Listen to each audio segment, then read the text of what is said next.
So, hi guys! Kumusta na? So, ngayon, meron tayong kaunting discussion. Meron tayong pag-uusapan and maaaring tulungan nyo din ako sa pagpapaliwanag, lalong-lalo na sa may malawak na kaalaman patungkol sa ganitong usapin. Lalong-lalo na sa mga magna cum laude dyan, summa cum laude dyan, or mga cum laude. Okay? Pero syempre, bago ang lahat, don't forget to support and subscribe Kuya Val Santos Matubang at Aid na Vlog Kalingap Rab at sa lahat ng Team Kalingap. Syempre guys, salamat sa suporta at pagmamahal nyo sa aming mga Kalingap reactors. So ito ngayon, kahapon sa totoo lang, may nag-comment about sa sinasabi ni Bridget doon sa isang vlog ni Kalingap Rab about sa usaping cum laude. Ang akala niya ay graduate na si Bridget, and then she found out na ay second year pa, pero bakit nag-uusap na about sa cum laude, nagmamayabang lang yan.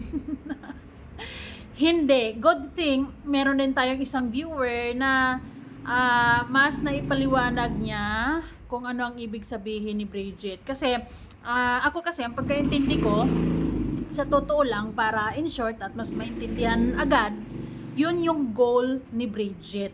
Yes, we are aware na second year college pa talaga siya. Hindi siya like graduate na at ayun na nga. So ganito yon. So ito yung usaping si Bridget magna cum laude, yung sa magna cum laude issue. Marami din palang nalilito, maraming hindi naiintindihan. Okay? So naging basher tuloy si ate dahil sa ang akala niya, maling akala. Akala niya nagmamayabang si Bridget. So okay. Ito 'yon. So sa Google o sa reference diyan, ang summa cum laude nasa 1 to 1.15, 'di ba? And then ang magna cum laude dapat yung mga grades niya, ano niyo na lang, tingnan niyo na lang, and then yung cum laude ganon. So may mga sila, syempre may mga bracket ng mga grades para makonsidera ka na either summa, magna, or cum laude. Ay, labanan to ng mga matatalino. Nakaka-pressure to para kay Bridget, pero hindi. Kasi kung likas na matalino talaga siya, lalo na kung studios, ay carry yarn, di ba? So, anyways, hindi naman siguro niya masasabi yung mga bagay-bagay na yan kung hindi niya kaya. Pero dahil nasabi niya yan, ibig sabihin, kayang-kaya, no? So, babasahin na muna natin ang comment ni ate na nami-misinterpret or nami-misunderstood niya ang sinabi ni Bridget. Ang sabi niya dyan, akala ko graduate na yan si Bridget. One time, sa live ni Kalinga Prab, sabi niya, magna cum laude daw siya, second year college pa lang pala. Ooh. Kaya, nag-comment ako, huwag magmayabang iha. Dahil hindi ka pa graduating, medyo may pagkamayabang. Nangunguna kasi kayo eh. Inuuna nyo kasi yung dahil sa ayaw nyo sa isang tao, inuuna nyo kasi yung yung panghuhusga or kaysa magtanong muna. Pero sige, dahil ayun na nga, may sumagot. Ang sabi diyan, ang mga grades niya ngayon ay pang magna cum laude. Hindi siya nagyayabang since first year siya, matataas ang mga grades niya. Average of 95 to 99% yan ang totoo. So, ang ibig sabihin pala nito, si Bridget, in short, yun yung goal niya, or kumbaga bali kandidata siya sa isa sa mga kandidata siya sa mga magna cum laude, kasi yung grades niya siguro from first year, first sem, second sem ay talagang mga magaganda, 'di ba? Hindi lalagpas ng 2 kasi dapat nasa bracket lang ng 1.1 to 1.3. Pag lalagpas na niyan, wala ka na diyan sa sa magna cum laude column. So ang ibig sabihin lang ni Bridget, kung baga, yun yung niya. Yun yung goal niya.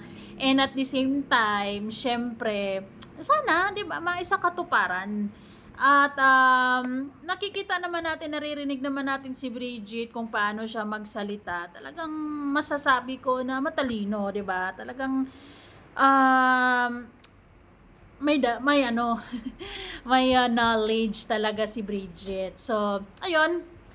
Ah, so sa mga sa mga nakakaunawa lalo na sa mga sinasabi ni Bridget, comment lang kayo ha. And then sa mga nalilito, ito na nga yun. Ang goal ni Bridget, sana pagka-graduate niya ay maging magna cum laude siya. Kasi matataas nga yung mga grades niya from first year, second sem, first sem, and second sem. So, maaaring kinukonsidera niya yung sarili niya na pagdating ng panahon ay maaaring isa siya sa maging magna cum laude. Sa isang isa lang ang magna cum laude, no? Kasi sa maraming magna cum laude eh. Ay, nako po. Anyways, basta yun yung goal niya na siguro na napapansin niya or nararamdaman niya na yung mga grades niya ay nasa bracket ng magna cum laude. Kaya talagang proud and loud lang talaga si Bridget na achievement yun bilang isang estudyante na talagang, 'di ba?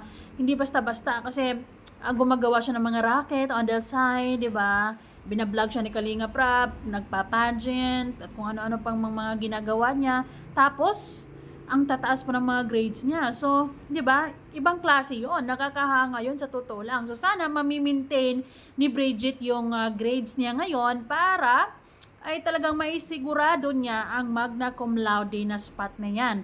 At syempre isa 'yan sa mga sa mga achievement niya, and syempre sa Kalingap, 'di ba? So sana ano lang naman, ano bang gagawin niya para maisakatuparan niya ang niya, goal.